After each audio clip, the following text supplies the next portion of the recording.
एक बड़ी खबर आ रही है जिसके लिए हम आपको रोक रहे हैं। नवाब मलिक जो कि महाराष्ट्र सरकार में मंत्री हैं, एनसीपी के वरिष्ठ नेता हैं, उनको एनफोर्समेंट डायरेक्टोरेट ने गिरफ्तार कर लिया है। ये बड़ी खबर इस वक्त मुंबई से आ रही है। आपको बताया कि आज सुबह 6 बजे ईडी की एक टीम नवाब मलिक के घर पहुंची थी। उसके बाद करीब 8:30 बजे नवाब मलिक को ईडी के दफ्तर ले जाया गया था। उसके बाद लगातार उनसे पूछताछ की जा रही थी, जिसके बाद अब यह खबर आई है कि ईडी ने नवाब मलिक को गिरफ्तार कर लिया है। अभिषेक।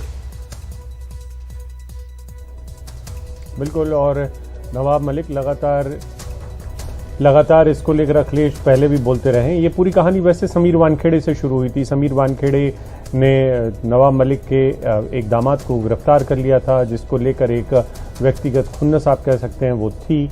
और जब तस्वीरें आ रही हैं अभिषेक, तस्वीर आ रही हैं, बेटे यारिन को गिरफ्तार किया तो नवाब मलिक काफी, बिल्कुल ये जो तस्वीरें आ रही हैं लंबी तस्वीर भी हम दिखाएंगे अभिषेक, लेकिन हमारे साथ जो इल्जाम है जी सोहिद भी शायद जुड़ रहे हैं और फोन लाइन के साथ हमारे सोहिद भी हैं।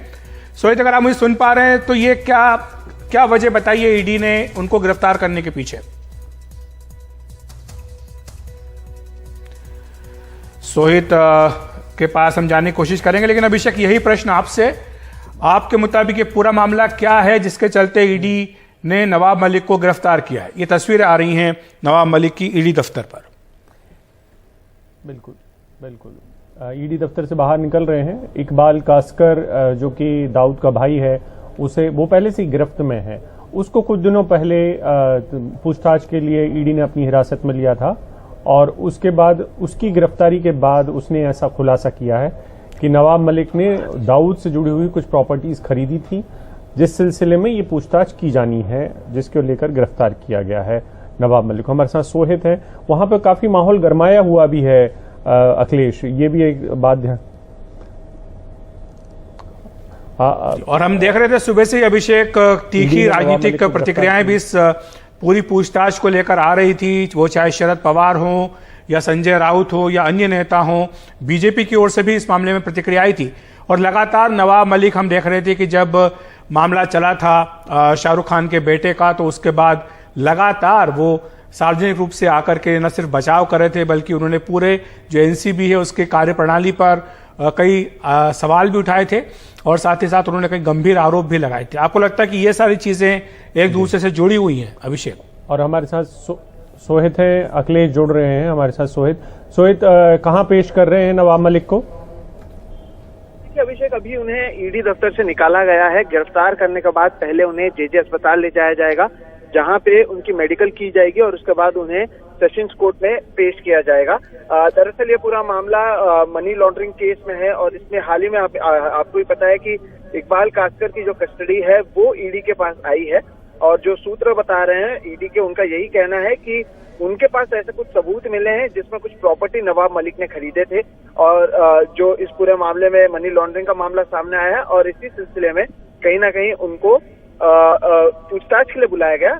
सुबह 6 बजे उनके घर पे पहले अधिकारी पहुंचे, 7:30 बजे के करीब वहां से वो ईडी दफ्तर पहुंचे और अब इन्हें घंटों की पूछताछ के बाद यहां से गिरफ्तार कर जेजे अस्पताल ले जाया गया है। उसके बाद सेशंस कोर्ट में पेश किया जाएगा।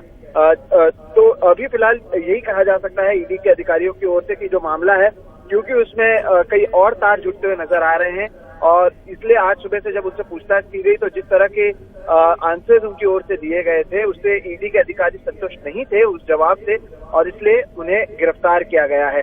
बहरहाल अभी वो निकले हैं और अभी निकलते समय भी कहीं ना कहीं कैमरास को देखते हुए उन्होंने नारेबाजी भी की, लड़ेंगे जीतेंगे इस तरह के नारे उनकी ओर से लगाए गए। एनसीपी के जो कार्यकर्ता हैं वो लगातार अलग अलग जगहों पर प्रदर्शन कर रहे हैं।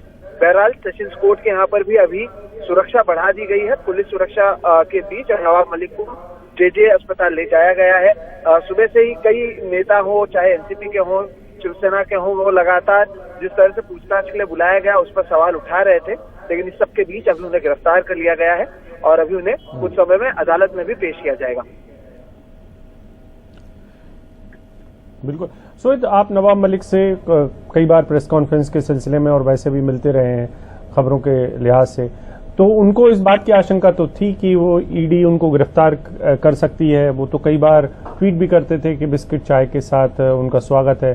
तो क्या इस बार उनको मौका नहीं मिला स्वागत करने का, या उनके लिए ये काफी आश्चर्यजनक था कि इतनी सुबह आके उठा के लेके चली जाएगी ईडी, और उनको कानूनी पक्ष उनके लिए उस तरीके से तैयार नहीं रहेगा उनका? बिल्कुल अभिषेक, देखिए आमतौर पर नवाब मलिक लगातार लिखते रहे हैं कि मेरे घर पे मेहमान आ सकते हैं, तो इसकी आशंका जरूर उन्हें थी, लेकिन शायद उन्हें ये नहीं अंदाजा रहा होगा कि इतनी जल्दी आ जाएंगे या इतनी सुबह आएंगे। तो कहीं ना कहीं जो तैयारी करने का एक समय मिलता है किसी भी मामले में, वो उन्हें नहीं मिल पाया। सुबह जब उनके घर पे ईडी के अधिकारी गए, जो जानकारी मिली है उसमें मैं आपको ये भी बता सकता हूँ कि घर में भी उन्होंने थोड़ा हंगामा जरूर हुआ कि अचानक से आप आ गए हैं बिना समझ के, जिस तरह से लगातार एनसीपी की ओर से कहा जा रहा है, उसी तरह से सुबह घर पर भी हंगामा हुआ।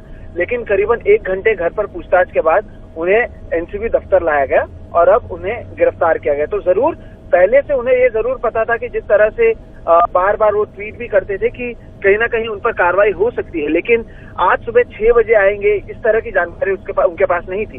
पहले वो ऐसा भी लिख चुके हैं कि कल सुबह शायद मेरे घर पे अधिकारी आए, परसों सुबह मेरे घर पे अधिकारी आए, ऐसा ये 2-3 बार वो लिख भी चुके हैं। तो उससे कहीं ना कहीं वो ये भी बता रहे थे कि उनके पास अंदर की खबरें होती है, अंदर की जानकारी होती है कि उनके ऊपर कार्रवाई करने के लिए क्या कुछ किया जा रहा है, लेकिन ऐसा कुछ पिछले 1-2 दिन में हमें दिखा नहीं। और पिछले 1 हफ्ते से अगर आप देखेंगे तो नवाब मलिक कहीं ना कहीं गोवा चुनाव हो, उत्तर प्रदेश चुनाव हो, उसे लेकर वो 2 हफ्तों से ज्यादा व्यस्त रहे हैं और केंद्रीय जांच एजेंसियों पर सवाल शिवसेना की ओर से संजय राउत उठा रहे थे। तो नवाब मलिक फिलहाल इस पर इतना नहीं कह रहे थे, लेकिन इस सबके बीच अचानक उनके घर पर ये अधिकारी पहुंचे हैं और उनसे पूछताछ कर अब कई घंटों बाद उन्हें गिरफ्तार कर लिया गया है। सोहित, हमने सुबह शरद पवार को सुना था जब ये पूछताछ की खबर आई थी, तब शरद पवार ने बहुत खुलकर बचाव किया था नवाब मलिक का। उन्होंने कहा कि आखिर कौन सा मामला निकला है, दाऊद का नाम लेकर किसी को भी बदनाम कर दिया जाता है। उन्होंने अपनी खुद का भी किस्सा बताया था कि किस तरह से उनके ऊपर ये आरोप लगाए जाते थे कि अंडरवर्ल्ड से रिश्ते हैं। 25 साल पहले से ये बात होती आई, आज तक कभी कोई इसके लिए सबूत नहीं दे पाया। तो वो सीधे सीधे ये आरोप लगा रहे थे कि जो केंद्रीय जांच एजेंसियां हैं उनका दुरुपयोग इस सारे मामले में किया जा रहा है। यही बात कुल मिलाकर के संजय राउत ने कही। उन्होंने बल्कि ये भी चेतावनी दी कि 2024 में जब सरकार बदलेगी उनके हिसाब से तो फिर से कार्रवाई की जाएगी। तो यानी वही बदले की बात कर रहे थे। तो ऐसे में ऐसा लग रहा है कि ये मामला जितना आपराधिक होने की बात कही जा रही है उतना ही राजनीतिक भी है। जी बिल्कुल, देखिए राजनीतिक तो ये पहले ही दिन से है। महाविकास आघाड़ी सरकार में जितने भी नेता हों, आज भी आप देखेंगे कि शरद पवार से लेकर सुप्रिया सुले से लेकर आदित्य ठाकरे से लेकर संजय राउत से लेकर कांग्रेस के नेता हों, हर किसी ने इस पूरे मामले में बोला है और उनका लगातार यही कहना है कि केंद्रीय जांच एजेंसियों की ओर से दबाव बनाया जा रहा है। लेकिन कहीं ना कहीं अब अदालत में जब गए हैं तो भले ही ये मामला कितना भी राजनीतिक क्यों ना हो, अदालत में जो ईडी के अधिकारी हैं उन्हें ये बताना होगा कि आखिर उन्होंने गिरफ्तार क्यों किया है और उसी के आधार पर आगे की जांच की जाएगी। तो कहीं ना कहीं जरूर जो नेता हैं वो कह रहे हैं और पहले दिन से महाविकास आघाड़ी के नेता कह रहे हैं, अभी भी आज भी संजय राउत ने कहा कि आने वाले दिनों में वो केंद्रीय जांच एजेंसी के जो अधिकारी हैं उन्हें एक्सपोज करेंगे, उनकी कई सारी चीजों को सामने लाएंगे। लेकिन जिस तरह से इस पूरे मामले की अगर बात करें तो इकबाल कास्कर के 7 दिन की कहीं ना कहीं कस्टडी ईडी को मिली और उसमें जब इकबाल कास्कर से पूछताछ किया गया तब नवाब मलिक का नाम सामने आया और उनके साथ कुछ लेन देन की बात सामने आई और इसी सिलसिले में उन्हें उठाया गया। तो चाहे मामला राजनीतिक क्यों ना कहे इसे एनसीपी, कांग्रेस या फिर शिवसेना, जब अदालत में इन्हें अधिकारी जाते हैं तब उन्हें ये पेश जरूर करना पड़ेगा सबूत कि आखिर उन्होंने गिरफ्तार क्यों किया है और अगर अदालत संतुष्ट होगी तभी उनकी जो रिमांड है वो बढ़ाई जाएगी। तो अभी अदालत में क्या कुछ कहा जाता है इस पर सबकी नजर बनी हुई है कि किन धाराओं के तहत और किन आरोप के तहत इन्हें गिरफ्तार किया है, क्योंकि चाहे नवाब मलिक को गिरफ्तारी क्यों ना किया हो, एनसीपी की ओर से लगभग 200 मीटर की दूरी पर ही ईडी दफ्तर के बाहर प्रदर्शन चल रहे थे। कुछ कार्यकर्ता ईडी दफ्तर के अंदर घुसने की भी कोशिश उनकी ओर से की गई, हालांकि उन्हें तभी हिरासत में ले लिया गया। नवाब मलिक भी जब निकले अब तब भी उनकी ओर से नारेबाजी की गई, क्योंकि उन्हें भी पता है कि इसे लेकर जरूर जो राजनीतिक दल हैं वो हंगामा करने वाले हैं। तो जरूर राजनीतिक भी है ये मामला, लेकिन जिस तरह के मामले सामने आए हैं उसके आधार पर ही ईडी की ओर से कार्रवाई की गई, ऐसा ईडी का कहना है। जी सोहित, शुक्रिया आपका इस तमाम जानकारी के लिए। तो बड़ी खबर मुंबई से, जहां मंत्री जो है उनको गिरफ्तार कर लिया गया है।